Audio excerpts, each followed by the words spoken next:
Hey everyone, welcome back to the channel and Happy New Year to you all. 2025 is here. I hope you all had a great Christmas. I hope you all had a great New Year's. And we are kicking off this new year with a list of quality of life ideas that I've been brainstorming recently. These are things that I would like to see come to the game in 2025. Alright, first up, and this probably goes without saying, bigger maps for Cold War. I love the game. But if you're anything like me, then you're probably tired of playing Mountain Pass at Era 3. We do know that Wargaming are developing new maps. We saw them test one last year. I forget the name of it, the nuclear test site with the giant hole in the ground. We know that bigger maps are coming, so let's hope to see more of that this coming year. Alright, number 2. I'd like to see the option to turn off grass in the sniper view. I did do a video on this, so if you haven't watched that video, then I'll put it in the description below so you can go check it out. But this is an option that is available in War Thunder, and while it does make the game look dated at times, it does mean that the core gameplay is a lot more satisfying and more evenly balanced, which in my opinion is very important. I want the games to look good, but I want the core gameplay experience to be as top-notch as possible. And I don't really want graphical details getting in the way of the core gameplay experience. Alright, number 3. Allow us to preview camos that are on sale on the tanks that we own. The current preview for camos does make it, well, I can't lie, it does make them look good. I mean, these previews are very, very nice, but they don't tell us what they will actually look like on our tanks, and I think that would be a very nice small change that would, well, it would give us a better idea of what we're getting before we spend our money on these camos. Alright, number 4. Continuing on with camos for Cold War, allow us to buy 4 camos for one season. For example, there was a very nice winter camo that I liked this past Christmas. I bought it, but I'm only ever going to use one of the 4 I purchased because I don't want my tanks looking like ice cubes while they're rolling through the desert. For World War II, doesn't matter, but for Cold War, yes, the camos that we have do matter, and sometimes they're just not applicable for all the seasons. So I would really like it if we could buy 4 camos for just one season. Alright, number 5. I'd like to see the introduction of a player in-game status. So for example, you might be working on a contract that requires kills, and you could set your status to in-game looking for kills. Or you might be after damage, so it could say looking for damage. This is likely to have a downside to it though, because the second you say you're looking to do anything, or you want something, kills or damage, there is going to be some internet arsehole out there that will go out of their way to make sure that doesn't happen for you, because people, you know. But with that said, not all the players are like that, and I think it would be nice to know that my decision to not take the last 40 hit points, or whatever it might be, I'd like to know that that helps someone, even if it is just in a very small way. I personally think that would be a positive, well, it would certainly bring me a positive feel from the outcome of the game knowing that I helped someone. So it's small, might be problematic, but it's just an idea. Alright, number 6. Introduce login streak rewards. One thing that keeps me logging into War Thunder every day is their login streak rewards. This is likely to not be all that meaningful to veterans, but as a new player, knowing that I can get 10 to 30% XP boosts or silver boosts for each day with the eventual bigger reward of a potential premium, that does keep me logging in every day, and I think that would be a very nice little positive bonus to give players just to keep coming back to the game every single day. Alright, number 7. Bring back the original 2D commanders. They could be on sale through the store, or you could just put them back in the Recruit a Commander tab. This is something that I've wanted ever since since the change of seeing the crew members in the MVP screen. I'm finding myself putting a lot of my original crews back in my tanks because I like to show them off. I like the sort of rarity of them, so if they go on sale again, the rarity will go away. But another reason I like them is that for me, they feel far more fitting to the game, and that's why I like using them. Number 8, we've talked about this before as well, server latency. Similar to the point that, well, it is similar to the point about bigger maps. This one does go without saying, and Wargaming is aware of this, I know that, so I'm not going to bang on about it and say, you know, oh, this has to be done. I've done a video on it before. But in the last month or so, we have seen various server changes. The biggest one being the autocannon update, which wasn't really an autocannon update because none of the stats of the tanks were changed. It was just a change in the server tick rate. And this made various tanks much more playable. For example, the BMP3, that primary autocannon, shoots a lot quicker now. And so does the FV107. Those are two tanks that come to mind immediately. It's nice to see that Wargaming are addressing these core issues, because the longer you play this game, the more noticeable these core issues become, and after a while they do add up and they do take away from the gaming experience. What I would like to see is, I want to see the gunplay really tighten up in this game. I don't want rounds landing outside of my aim reticle. I don't want autocannons and other guns in general to feel like paintball guns, and I don't really want rounds bouncing when they shouldn't, because the statistics say a round will penetrate, and when you play the game it doesn't. So what I'd like to see really is, I just want to see the gunplay really tighten up in this game. Alright, number 6. Number 6? Wow, where am I? Number 9. The removal of some RNG elements from Cold War.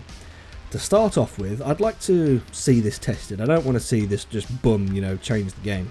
But what I'd like to see is a test carried out where the aim reticle is removed and all we're left with is the center dot, or a variation of a, you know, an actual gun sight.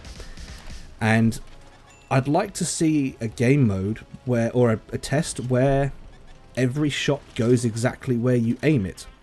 And my reason for wanting to trial this is, it's very easy for us as players of this game to blame RNG. And in my mind, a simple solution is to remove that from the game entirely, so that rather than losing a fight because RNG meant my shot went off to the left slightly instead of hitting the weak point I was aiming for, the shot will just go exactly where you aim it, and there's no longer this RNG, blame that, blame this. If you lose, it's because your aim wasn't right, and it becomes far more player on player. It makes the game far more skill based than RNG based. So just an idea, might not work, but I think it could be worth a try. Okay, number 10. This ties into the point I already made about tightening up the gunplay. Improve the way damage is registered in the game. For me, the immersion of this game is broken when the in-game reality does not match the garage statistics. For example, every time a 120mm armor-piercing, fin-stabilized discarding sabre round with 740mm of penetration, when that round contacts a weasel, you know, the body of the weasel, not the weapon system, the body of the weasel, I expect damage to be done every time. I expect a penetration every single time my fin round makes contact with the chassis body of a weasel. Every time, no exceptions. Because fin rounds from an M1A2 Abrams do not bounce off of the armour of reconnaissance or infantry fighting vehicles. They just don't. It doesn't happen, and the in-game statistics say it doesn't happen as well. But the in-game reality is different, and we've all experienced those moments where your shot just bounces. Why? We don't know. But that does, in my mind, that is something that really needs to be fixed to improve the immersion of the game. Alright, number 11. In-game shot analysis. This would be a very helpful feature for everybody. So, The reason this is helpful is it would help players learn how to penetrate targets before going into a game. And a very recent example I have of this is I went back into Era 3, and just after the EE was released, and the EE is a very strong, from an armor point of view, it's very strong from the front. And I had to go into a custom game with a friend to work out where to pen it from the front. But this required me to have a friend who had the tank. The friend had to be available at the time I was available, and they were, that meant they were online. So there was a combination of things that had to line up in order for me to learn how to penetrate this particular tank. If you're someone who doesn't have that combination, you have no way of learning how to penetrate targets outside of a live game. And even a live game isn't that ideal because you don't have control.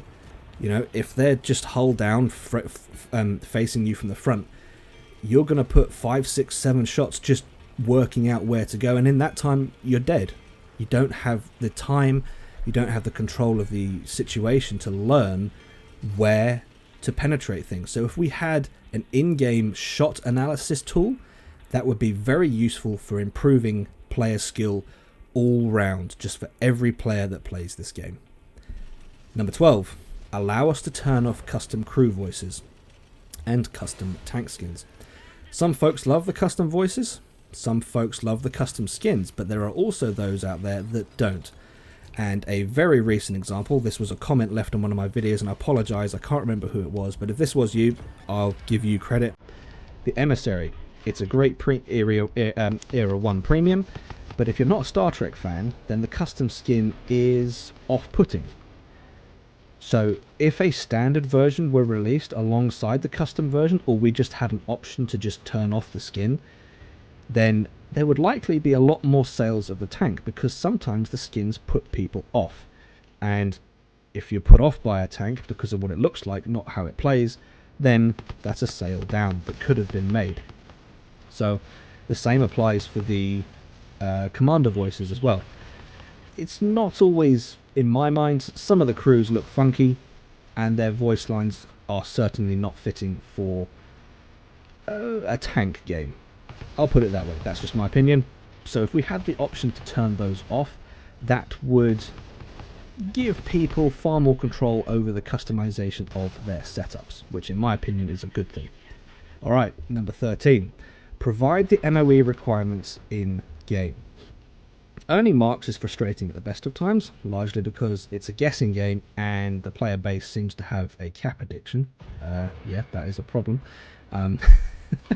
But it would be very helpful to the players if the requirements for all the marks were made available in-game. The reason this would be helpful is because it would mean that if you're going for a 1 mark, you know, right, I need to do 2,500 damage to progress my mark. If I want the 4 mark, I need to do, 9,000 damage per game, whatever it is. It's just nice to know, because it's frustrating when we are aiming for a target but we don't know what the goal is for to hit the target. And I know these numbers fluctuate with time. Just provide us the information in game. That's personally what I would like to see. I think it would be incredibly helpful if we knew exactly what we needed to achieve in order to earn each mark on every single tank. I think that would be great. Okay folks, that is my entire list of quality of life updates that I'd like to see in 2025. If you've got any additional ideas, put them in the comments below and we can have a conversation about them. If you've enjoyed this video, please leave it a like, if not a dislike. Subscribe if you haven't already, and I will see you in the next one.